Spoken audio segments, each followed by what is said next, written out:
Bir bayan takipçim Mevlüt Kakko Efendi'ye geldi. Bizleri ziyaret etti. İlla dedi sana kek yapacağım, kek getireceğim. Canıma yapıştı. İlla kek yapacağım. Dedim hanım hele çık dışarı. Evlerden uzak, benden uzak. Git kime yapıyorsan yap. Demeye kalmadı. 2 gün sonra keki aldı geldi.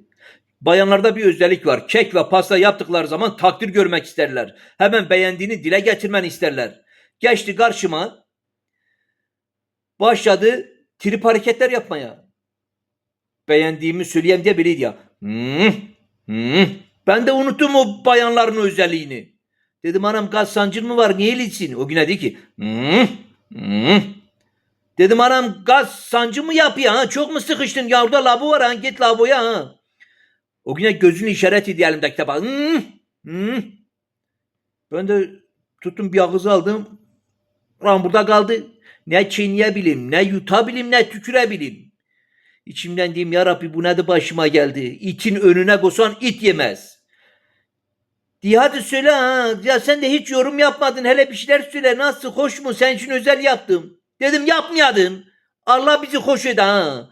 Bunun her tarafı hoş olsan olur. Kim sen dedi yap ha.